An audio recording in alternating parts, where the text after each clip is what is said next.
I want to do something that's more generational wealth, not transactional. There's the reason that 90% of the people that get their real estate license never do anything with it. They fail. On your first deal, don't be greedy, be smart. You're going to pay the dumb tax trying to do it yourself. Talk about some of the different mail strategies specific to mail. Don't go drop $10,000 worth of direct mail this month. Spread it out over a 3-month or a 4-month period. Hit the same people 3 or 4 times. Switch it up between.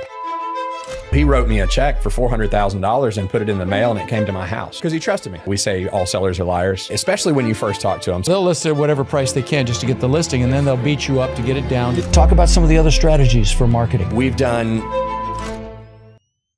Welcome to another edition of Lifetime Cash Flow through Real Estate Investing. I'm Rod Khleif, and I am thrilled you're here. And you're going to get tremendous value from the gentleman I'm interviewing today, who came in from Atlanta, although he just got a condo here in Siesta Key, which I'm jealous because I love that particular area in my backyard here.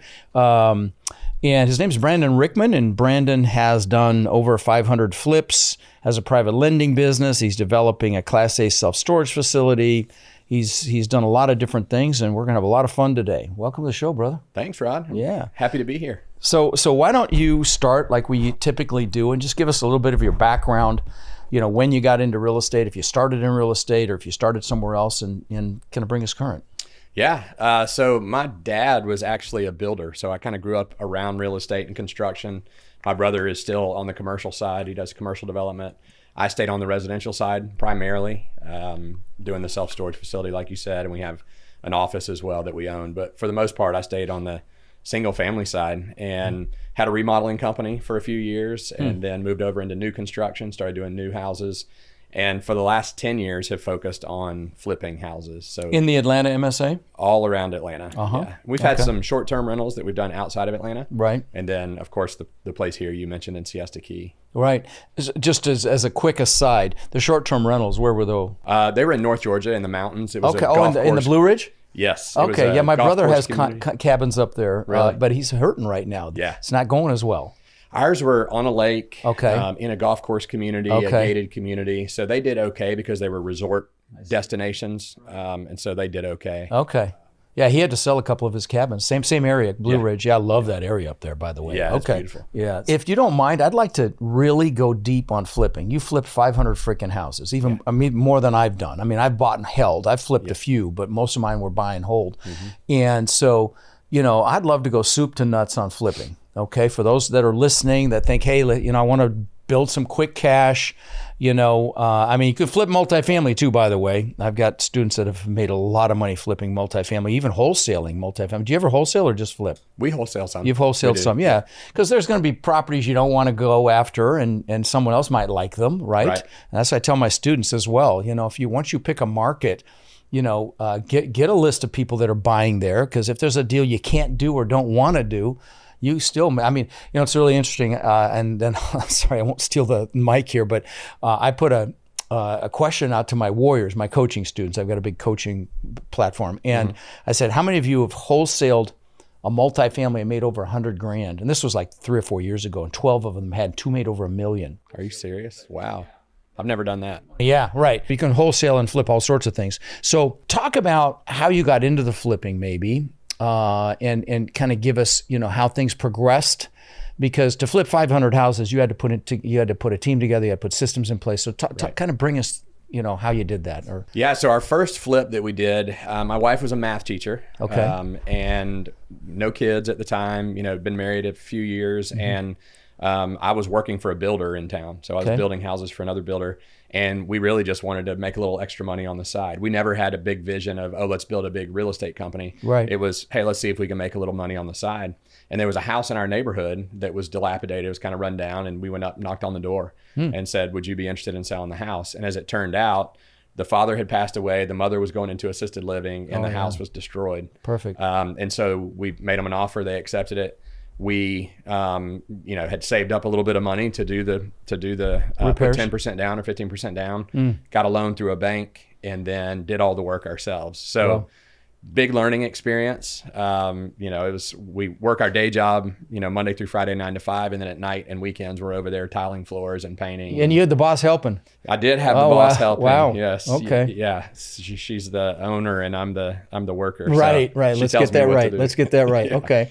Yeah. That was the first one. Did you make money or lose money on the first one? We did make money, but it took longer and cost more than it should have because we were trying to do everything ourselves. And I always tell people now, find people who are experts, let them do it. It might take me a week to hang sheetrock. Right. It'll take them a day because they do it all day. They have the tools. They know what they're doing. So we don't do the work at all anymore. Back then we were doing, 1 or 2 houses on the side a year, probably. When I did it, I actually enjoyed it sometimes because, you sit behind a desk and you go out there occasionally and swing a hammer. It can be fun. It can. I describe it. It's the difference in doing something because you want to do it versus because you have to do it. Right. I mean, what's your time worth? I'd love to ride my zero turn freaking mower out on the yard, but that is not the best use of Rod's time. Right. So yeah. Okay. Exactly. So you did a few like that, and then you're like, hey, this is looking very interesting, and maybe we should ramp it up. Yeah, we were making good money doing that, and kept finding houses. Inventory was available then. Right. Certainly weren't much more plentiful. People, right. Right. Weren't as many people doing it back then. It's no? 20. So I've been married 24 years. So it was 22, 23 years ago. Okay. Wow. And so we kept doing it, finding another house. And eventually we realized that we were making more money flipping houses than, so my wife quit her job. She got a real estate license. Oh, she did. Wow. So that, on the buy side and the sell side, instead of giving up 3% commission, we could keep it ourselves. And then, so she started working with me full time in the business. And we started learning about, we joined groups, masterminds, and groups where we could learn more about how to find properties, how to market. We started doing a lot of outbound marketing for properties.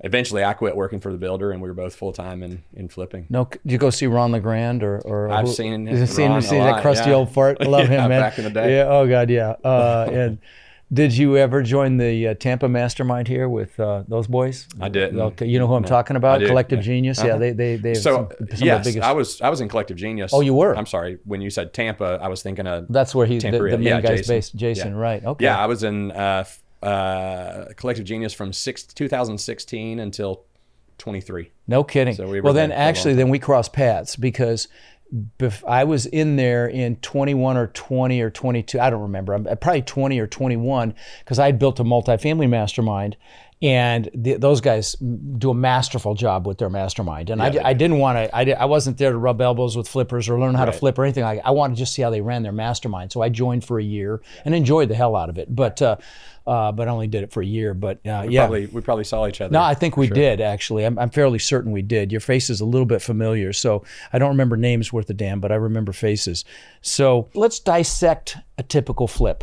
Okay, now I guess it starts with finding the deal. Right. So talk about the different methodologies you've used to find deals, and let's go a little micro if you don't mind. Sure, absolutely.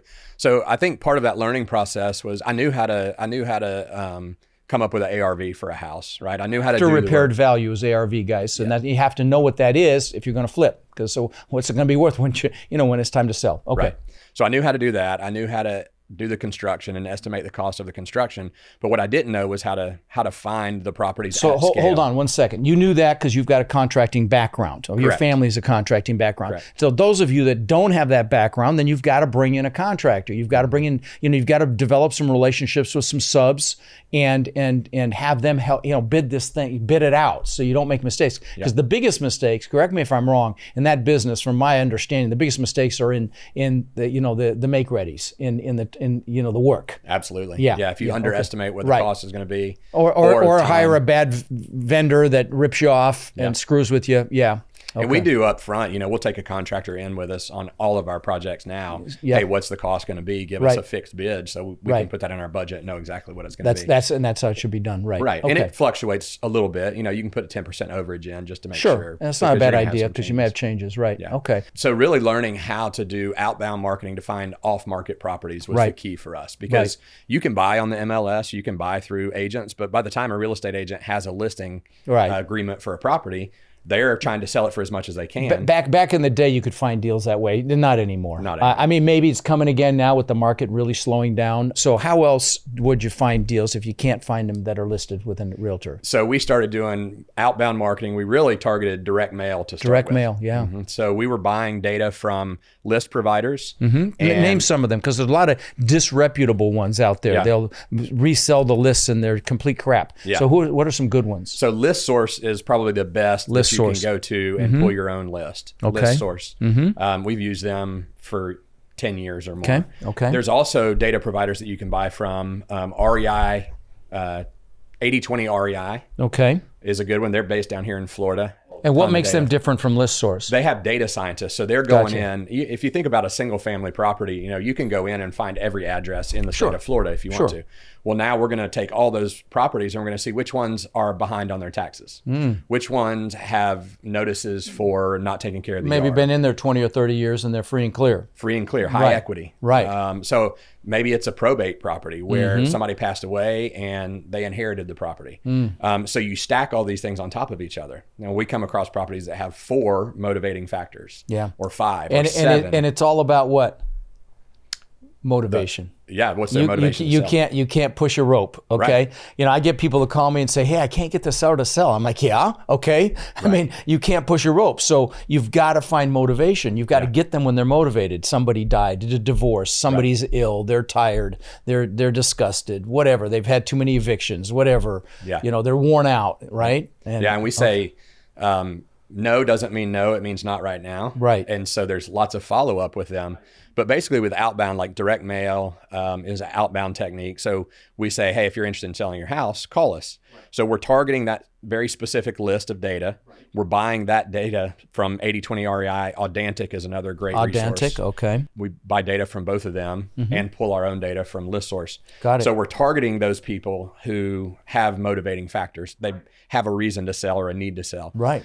And across the country, they say it's about 2% of the people who want to sell their property are motivated to sell for some reason. So we had to learn that, if we get 100 phone calls, 2 of them have motivation. Now we have to go through those and see if we can come up with a deal. So I've done a lot of mail as well. And now to talk about some of the different mail strategies specific to mail, because I remember, you talk about bulky mail and all that stuff. Talk about some of the strategies. So when we pull data, I always encourage people to do repetition. So let's just say you have a budget of $10,000 that you're going to spend on direct mail.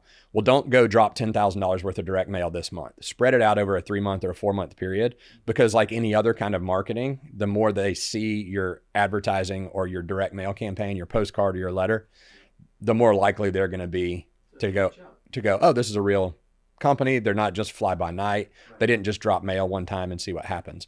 So I encourage people to spread it out over a 3-month or 4-month period, hit the same people 3 or 4 times, switch it up between postcards and letters, different yellow letters, handwritten letters, different types of letters. Invitation letters. Yeah, those envelopes are really good. Yeah, right. Pink envelopes. Right, pink envelopes, okay. Yeah, decorated envelopes, because people, it's not your typical spam type mail, so they'll actually open it and read what it says.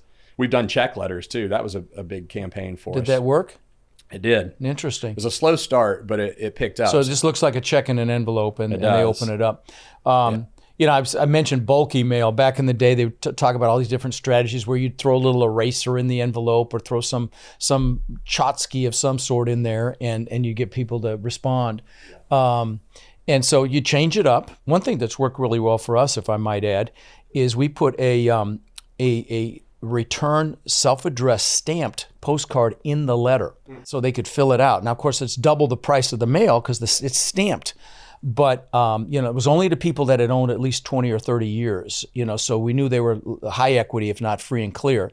And that demographic is retirees, and their initial primary modality of communication was mail. And we had fantastic results with that. In fact, what is your average response just from your mailing typically? I'd like you to hear yours. Well, it's gone down a lot over the last 5 or 6 years. We're at like 0.02%. It's 0.02. Yes. We were at 1% 5 years ago. Right. And 1%, people are thrilled if they get 1%. Right. You're not going to believe this, but it's truth. When I did some of the things that I did, I was getting an 8 to 9% response rate. Are you serious? Yes. From direct mail? From direct mail. Wow. Yes. Now, one of the other things, when I was mailing multifamily though, and so one of the things we did that takes a lot of work is most multifamilies owned in an entity of some sort. So we'd break down the entity. We'd find out who owned it. We'd get their home addresses. We'd mail them there. That was a big thing. Yeah. And obviously handwritten envelopes every time, never printed. And that self-addressed stamp thing really worked extremely well. Yeah. So anyway. How did you break all that down? How'd you find all that information? By skip tracing? No, you got, it's a pain in the ass. I mean, I had at one time I had 8 virtual assistants. I had 6 in the Philippines, and I was paying each one of them $1.93 an hour, 40 hours a week. I had 6 people working for under $12 an hour, and they were thrilled. Okay, it's not like I was taking advantage of them. And so they would break down the entities. They go to the Secretary of State's office and look up the documents, break it down. I had them also geocode every mobile home park in the country, because a lot of the mobile home parks are misclassified, and I thought I was going to get into that business, and I didn't. But that was my son. But anyway, found out I'm going to be a granddad. First time saying that publicly. Yeah, he's got a baby girl coming. Yeah, it's incredible. Congrats. But anyway, I thought I was going to get in the mobile home park business, and a lot of mobile home parks are misidentified. So you can go on Google Earth and you can have a geocoding overlay, and you can click on something and you see who owns it, which is kind of cool if you're interested in that. I never did it. I never pulled the trigger on it, but VAs are incredible for that. Now I've shifted from the Philippines and India to Latin America because they're on the same time zone, and I've got people down there that are incredible. They're just wonderful virtual assistants. Price is a little different than it's a little more. Yeah. I'm $8 an hour, or maybe even a little more than that, but still compared to Yeah, they do a great job. We use VAs as well. Do you? Yeah, they're fantastic. So mail. Okay, so you do mail. Talk about some of the other strategies for marketing. So we've done pay-per-click, okay, pay-per-lead, which is slightly pay-per-click in Google. Yes. Okay. So what sorts of keywords would you be clicking? And was that successful? It was successful. I always encourage people to think of marketing as like a 3-legged stool. Okay. So you need to have 3 legs going. Obviously not when you're starting out. Right. If you're just starting out, pick one. Right. It could be cold calling. It could be SMS texting, while that's still legal. Right.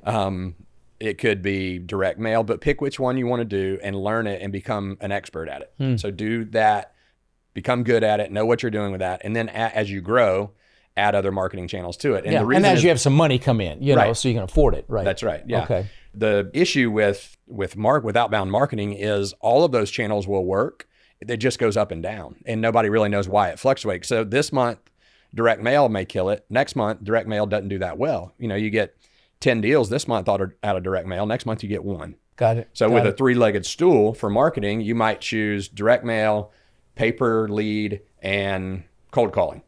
And then as one of those goes up and down from month to month, the other ones do well. So we do it like a multi-channel marketing effort to keep multi-things going. You do that now. Got it. You started with direct mail. Correct. Let's talk about each one of those for a minute. So let's talk about cold calling. Do you have VAs do that? We do. Okay. And so where are they located? Philippines. They're in the Philippines. Yeah. And I had people in the Philippines that sound like they're from freaking Wyoming. I know. I mean, you can't tell that they're in the Philippines. It's crazy. Yeah. It's brutal for them because they're doing it in the middle of the night. Right. But so what do they say? We actually have our VAs who are doing cold calling and texting from the Philippines. Okay. And lead manager from the Philippines as well. So they can be trained to do all that, and they do a great job. What does lead manager mean? So when you get, if you think of like a typical sales funnel, all the leads that come in at the top are just leads. Somebody owns the house. So our requirements are, number 1, do they own the house? And number 2, are they interested in an offer? Right. If they say yes to that, it goes into the top of the funnel. Okay. And so then we have to determine, okay, which one of those is qualified? Which one's motivated? What are their motivating factors? So the cold caller or the texter, that's their initial reach. They're doing the screening. They're doing the screening. And so then a lead manager manages those leads. They take the initial phone call or the initial text. They respond to the people. They ask a series of qualifying questions to see if they're motivated or not. And it moves down the funnel. Well, I'm going to ask you what those are. Back to marketing for just a minute. If they're actually cold calling, like calling a homeowner that without knowing if they want to sell or not, what's the script? So, hi, is this Mr. Smith? Yes. Hey, Mr. Smith, this is John with Simply Sold Atlanta. We are buying houses in your area, in your neighborhood, and just wanted to know if you might be interested in selling your property at 123 Main Street. That's it. Yeah. I did a little cold calling, and my script was, hey, I know it's coming out of left field, but my boss needs to buy a property. He needs to buy it in the next 30 days, i.e. maybe 1031, and they feel like they got a little edge on you, right? So because with the 1031 exchange, you've got a certain amount of time to identify a property, a certain amount of time to close. So if the seller has any savvy at all, they may know that they have a better chance of, pulling a trigger with that. But don't know if you've ever thought of selling. If you have any interest in selling, if not, please don't be offended. But if you do, I'd love to connect you with my boss. Yeah. That's it. That's great. As simple as that. Yeah. Right. So cold calling, direct mail, pay-per-click, and on direct mail, pay-per-click, you've got inbound calls, obviously. Any other outbound besides that, or was that it? How about social media? Anything on social media? We post on social media, but not advertising. Okay, all right. No. And so lead manager handles it. You qualify them. So give me some of the qualifying questions. Why are you selling?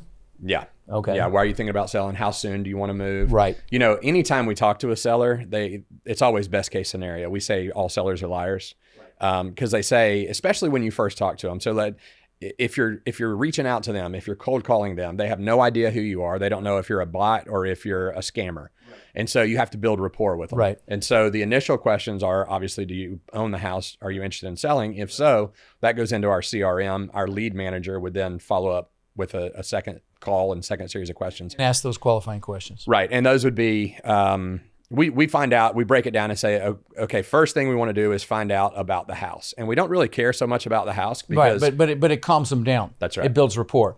So how many bedrooms, describe the house. Why do you like it? What's great about it? Whatever, just build rapport. Yeah, and there's a lot of tricks and things to say and not to say. As an example, we always ask, do you currently live in the house? Right. I don't ask them, is the house vacant?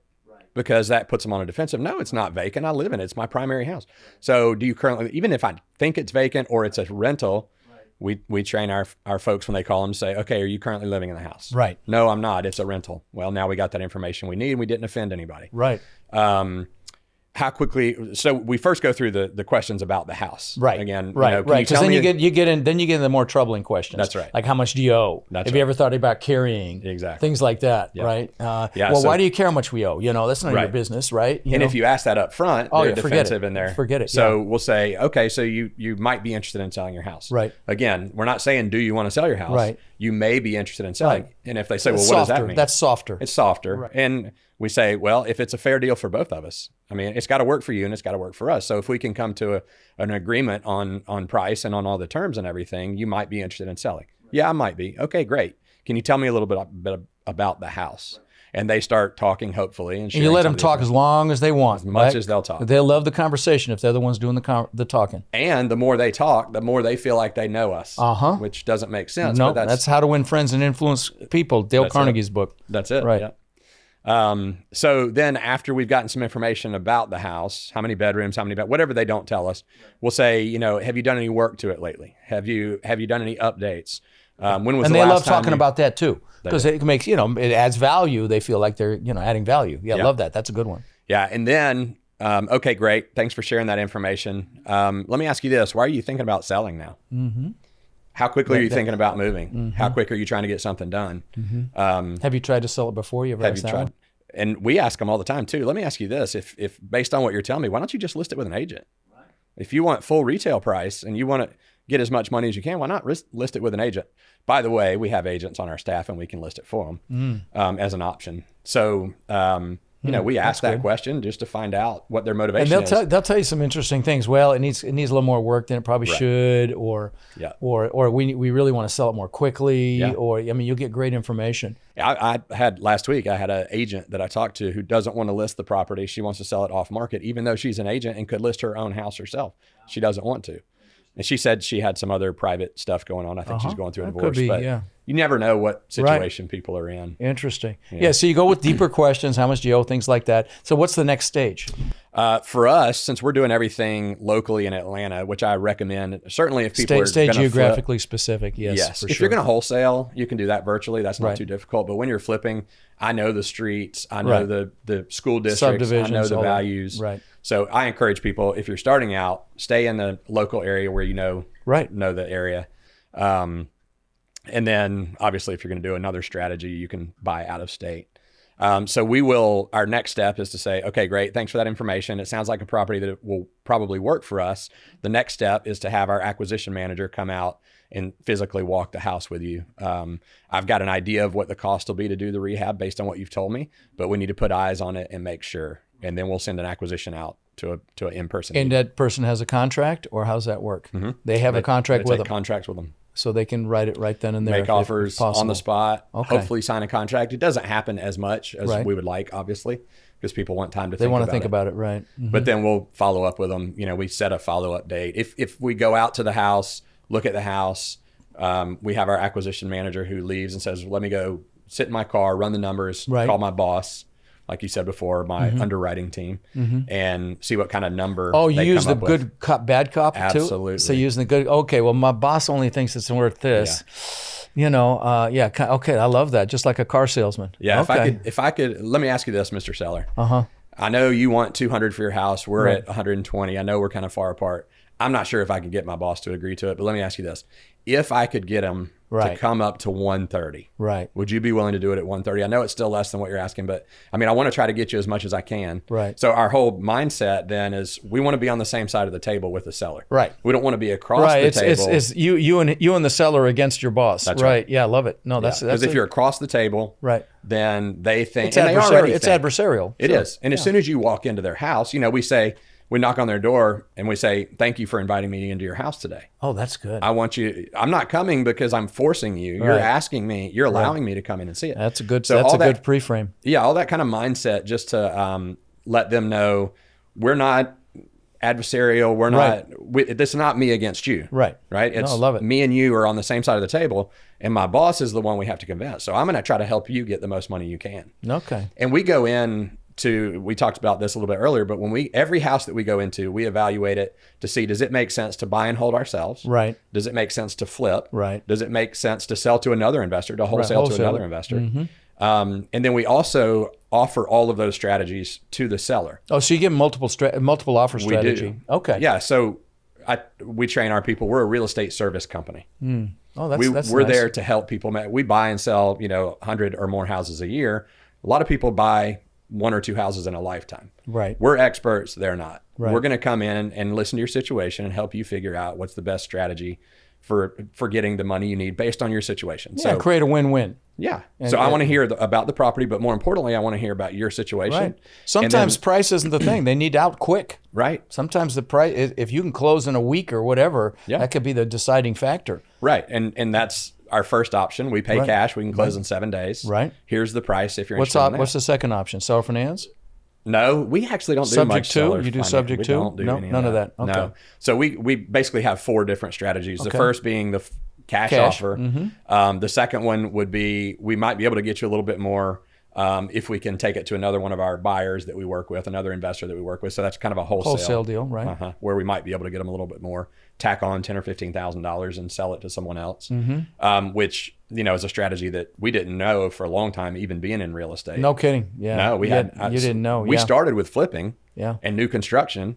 And then went back into wholesaling after the 08-09. Yeah, it's funny. I didn't have any mentors at all when I was doing this, and I had already had 500 or 600 houses. No, more than that. I about 1,000 houses that I'd owned, and that's when I met Ron and started going to his events. He'd have me up on stage and stuff like that. But I was learning stuff that I hadn't learned before. Yeah.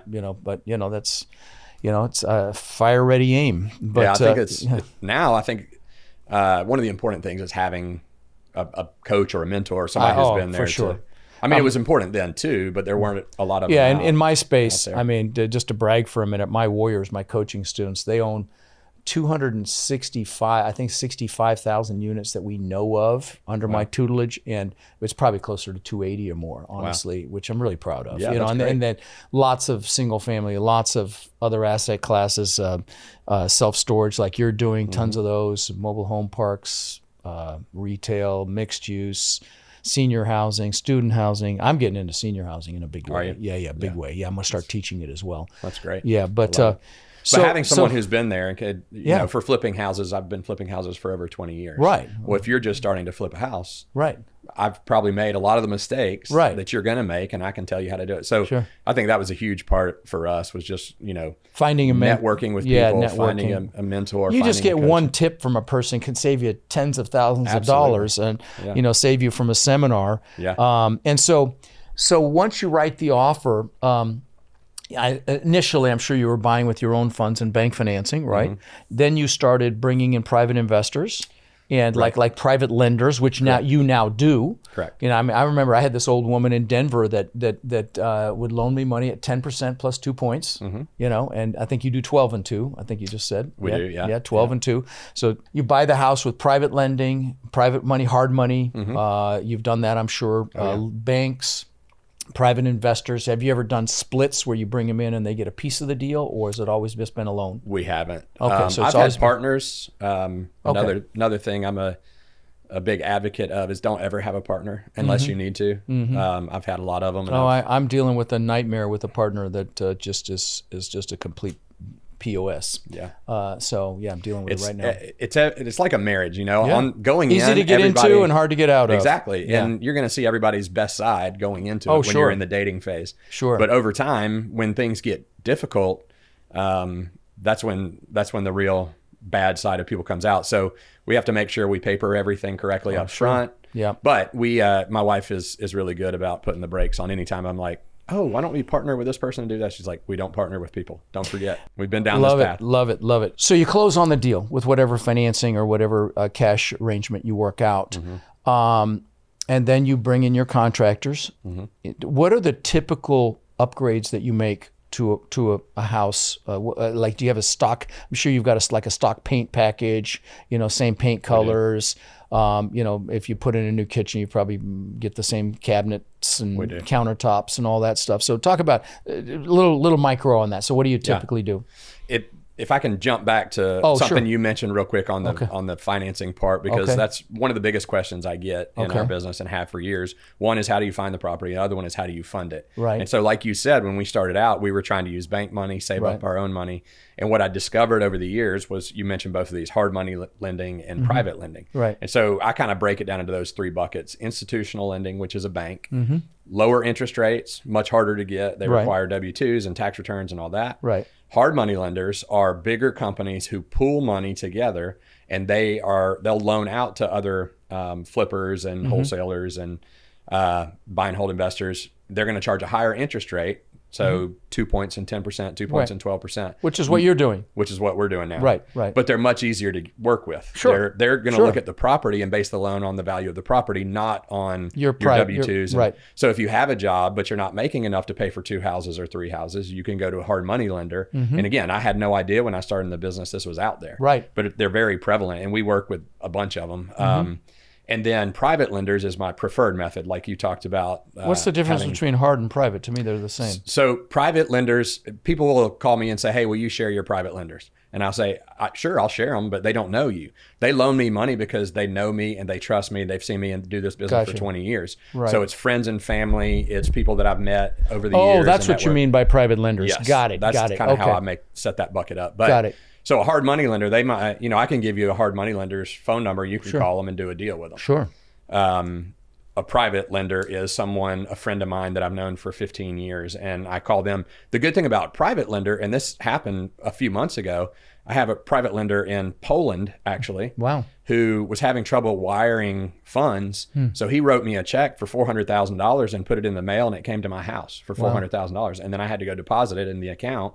So because he trusted you. Because he trusted me. Yeah, the same way with the private lenders I've dealt with. They don't even look at the property. Okay, how much is it worth? Okay, you say it's worth that. I'll loan you this. That's it. And they'll give you, depending on the private lender, you can get 100% purchase and rehab. Right. So now I've got the money. So that house was $300 to buy it and $100 to do the rehab. So I put the $100,000 in my account and I do the rehab out of that. So I'm not using my personal funds or other stuff. Right. So private lenders are my preferred. Even if you pay another point or two in interest, as long as the numbers work in the budget, I prefer to work with private lenders. Sure, much easier. Yeah, absolutely. I had the same thing. Total 100% purchase price. Yeah. Couple hundred times at least. Yeah, same here. Yeah. So then you asked, I'm sorry, I jumped back on that, but it's that was very interesting. No, thank you. I'm glad you did. And so you've purchased the property. You're going to renovate it. Talk about the typical renovation strategy and your business model for that. Yeah. So the last couple of years, we've had to do higher remodel costs. So when we were first getting into the business, we could do $20,000, $30,000 rehabs. Now our average is $85,000. $85,000. Holy crap. So that's crazy. Yeah, and I think it's been a seller's market for years now, of course, but and interest rates have gone up. But what we found is that houses that are completely remodeled and ready to move into and everything's done, they sell quick. Right. It used to be 5 years ago, you could go in and put lipstick on a pig and it would sell. Right. It's not happening, at least in our market, it's not happening anymore.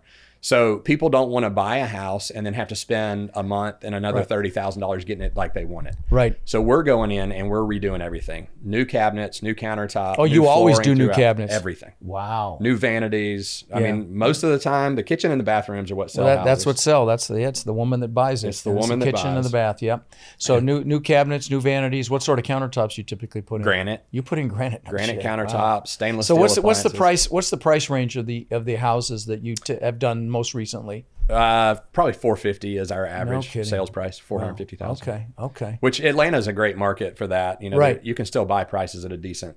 Yeah. For it to be a major metropolitan area, you can still get prices. What do you typically target for your profit on a flip? We target 20%. Okay. But that's not net profit, obviously. That's what we'll buy at 80% of after repair value. Okay. Minus rehab costs. Okay. So after we spend our rehab, we want to have at least 20% margin in there. Right. Because by the time you pay for marketing, you got to pay for all the overhead marketing you've done. Okay. Okay. And then your wife's in the MLS. She's a realtor. She throws it on the MLS, and that's probably where it sells, yes? It is. Some of our people that work for us, too, are agents, and we have a program with them where if they get their license, and we'll let them list properties for us and pay them a percentage, a 1.5 instead of the full 3%. So it saves money. My wife is not, she doesn't love working with all the other agents and handling all the calls and all that stuff. So if it's $1 million home in our backyard, she's more than happy to list it. But if it's a $350,000 house an hour away, we'll get somebody else. Gotcha. But we then sell it at retail. Oh, dealing with other agents. Oh my God, it's amazing they make any money. I experienced it because I literally just rented a place in Miami, and just to get them to answer the damn phone, it's astounding to me. And there's a reason. There's the reason that 90% of the people that get their real estate license never do anything with it, and they fail. I was gonna say, I'm not a fan of real estate agents. My wife is one, so I feel like I can say that. But I think, at least in our business, our motives are not aligned. And like we were talking about before, if a real estate agent comes to you and you say, I want to sell my house, they get paid more the more they sell it for, which is good for you. Sure. But they don't care if they overprice it. They don't care if they sell it. Oh, they'll list it at whatever price they can just to get the listing, and then they'll beat you up to get it down to try to sell it. And the whole idea is, well, the more you make, the more I make. But the reality of it is, if they can fire sell it for a lot less and get a quick commission, they'll do that every single day. They will. And I'm coming in telling them, hey, here's what I'll pay for your house, and I'll pay cash for it. Right. Well, my agent said it's worth $40,000 more. Right. I say, well, then tell your agent to come in and buy it from you. Sure. Exactly. Oh, well, they don't want to buy it. They want to help me sell it. Yeah, because they want the commission. Right. I'm telling you, I'll give you cash, and this is what I'll pay for it. Right. So I just and you got to tell them, and they'll tell you anything just to try to get the listing, and then they'll beat you up, and you'll sit here 6 months later and wish we'd have done a deal. Exactly. I'm sure that's a conversation you've had. They're going to lower the price if it doesn't sell, and I'm telling you, it's not going to sell for the price they're telling you. Yeah. Right. So anyway. Right, and they believe you or they don't. But I think you really add a tremendous amount of value with flipping, Brandon. I really appreciate that. That's deeper than I've ever done on the show. And so hopefully that'll add value to you guys. You've got a self-storage facility you're building, 115,000 square feet. That's a big one.